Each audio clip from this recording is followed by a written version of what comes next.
Xo'p, keyingisiga o'tamiz. Before, until, till, by, time, after, as soon as, since bog'lovchilari haqida gaplashamiz. Bu sizlar bilan when, while haqida gaplashdik. Ya'ni when past simple bog'lasa, while past continuous bog'ladi. Endi bu zamon bog'lovchilari ham o'tgan zamonlarni bog'laydi va tarjimalari before, oldin, until, till, by the time gacha, after dan keyin, as soon as bilan va since dan beri. Bu ham o'ziga yarasha har xil zamonlar bilan bog'lanadi. Tarjimalarni o'chirib tashlayman, chunki grammatikasini yozaman, qaysi ishlatishni.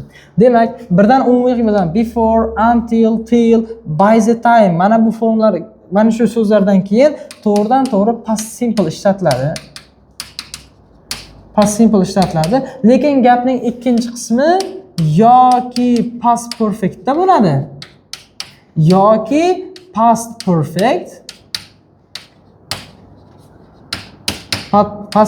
continuous da bo'ladi. Agar ish harakat tugallangan bo'lsa past perfect da bo'ladi, ish harakat davom etayotgan bo'lsa past perfect continuous da bo'ladi. Xo'p, bularga bitta gap yozaylikmi? Bularni keyinroq yozamiz. Misol uchun before da yozaman. Bitta gap yozaman. Before I came home. Tarjimasi men uyga kelishimdan oldin degani. Before I came home. Men uyga kelishimdan oldin, misol uchun, xo'p, meni sisterim, my sister had already left. Mening opam allaqachon ketib bo'lgan. Eslaringizda bo'lsa, past perfectda bitta qoidasi bor edi. Asosan bitta qoida. Ya'ni past simple dan ham oldin sodir bo'lgan ish harakatlar uchun ishlatiladi deb past perfect ma'nosini sizga tushuntirgandim. Bu yerda ham bo'lardi. Men uyga kelishimdan oldin opam allaqachon ketib bo'lgan. Ya'ni men borishimdan oldin sodir bo'lgan ish harakat. Mana before dan keyin past simple, bu yog'i past perfect ketyapti. Yoki until ni yozaman. Until I arrived. Men yetib kelgunimcha, men yetib kelganimcha, mana bu gacha, guncha degan tarjima beradi. Men yetib kelganimcha, misol uchun my teacher, ustozim had started the lesson. Darsni boshlagan edi degani. Darsni boshlagan edi. Mana until yoki till ni qo'ying. Men yetib kelgunimcha ustoz darsni allaqachon boshlagan edi. Mana past simple, past perfect yoki by time ni yozamiz. By the time I finished my work. By the time I finished my work. Men ishimni tugatgunimgacha yoki men ishimni tugatgunimcha, xo'p, kim? Mening brotherim, mening broyim had, misol uchun, already allaqachon left.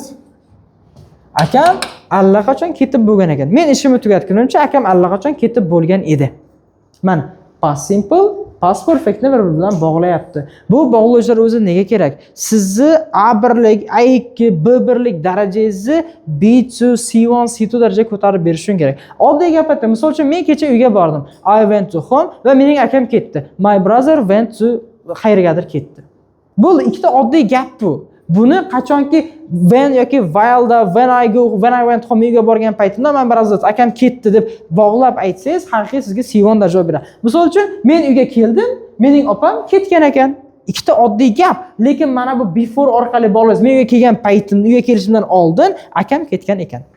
Bu endi murakkab gap bo'ladi. Yoki qarang, I arrived. Men yetib keldim, mening ustozim lekin darsni boshlabdi. Ikkita sodda gap. Lekin until orqali bog'laysiz. Until I arrived. Men yetib kelgunimcha, men yetib kelganimgacha ustoz darsni boshlagan ekan. Bu endi C1 plastik murakkab gap bo'lyapti. By the time I finished my work. Misol uchun I finished my work. Men ishimni tugatdim. My bro already left. Mening akam allaqachon ketdi.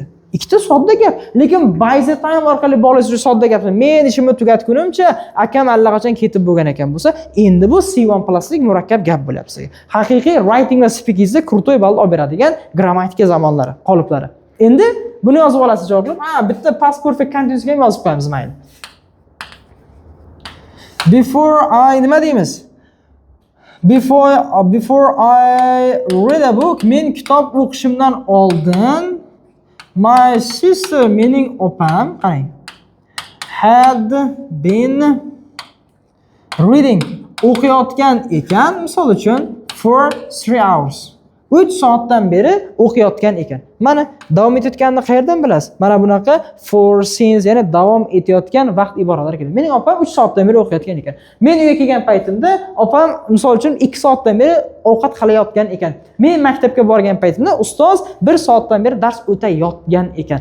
Davom etayotgan bo'lsa past perfect continuous, tugallangan bo'lsa past perfect qilasiz. Buni bir marta ko'rmangiz, eng kamida 2 marta ko'rganingiz yaxshi. Shundagina siz esingizda qoladi. Davom etamiz. Keyingisi buni videoga olib to'xtatib zapis qilib nima qilish kerak edi? Daftarga yozib olish kerak edi. Yes.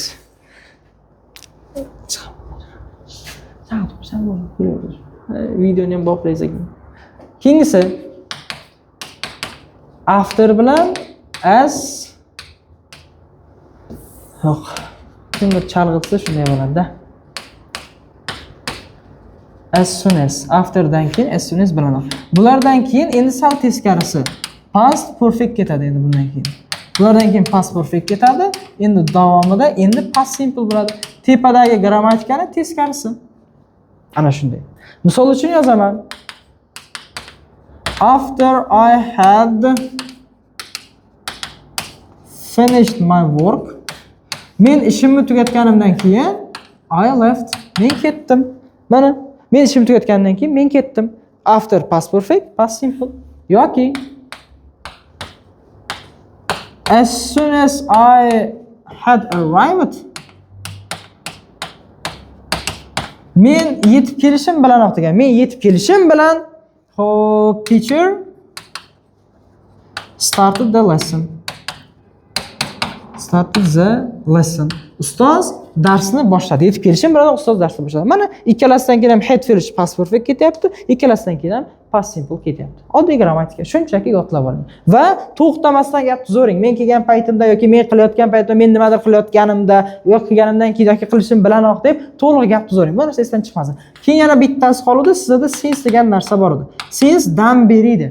Endi buniki sal boshqacharoq. Since'dan keyin to'g'ridan-to'g'ri past simple ketadi, lekin bu ikkinchi qismi gapni past bo'lmaydi endi.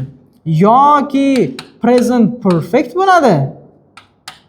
Agar ish harakat davom etayotgan bo'lsa, present perfect continuous bo'ladi.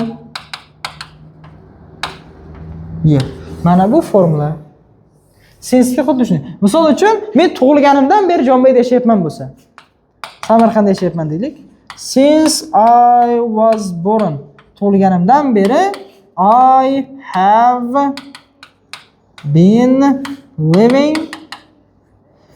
been living in Samarkand deylik mayli. Jonbayda qaydan biladi boshqa viloyatlar. Since I was born. Tug'ilganimdan beri I have been living in Samarkand. Mana since'dan keyin past simple ketyapti, bu yoqda present perfect continuous. Yoki perfect ham o'ziga yozib qo'yamiz. Since I came, bu yerga kelganimdan beri I have, misol uchun learned, I have learned, yo I have learned demaymiz, misol uchun I have studied deylik ya. I have studied two language. Men bu yerga kelganimdan beri ikkita til o'qidim. Mana shunday. Since past simple, bu yog'i past perfect bo'ladi. Xuddi shu grammatikalar when, while, after, before, by, without, until, till, by the time va since'lar.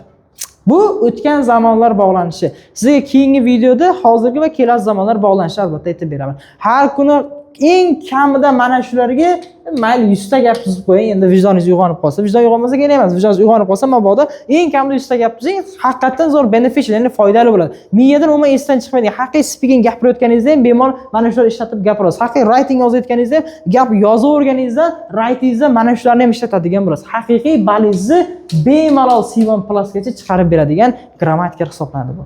Rahmat.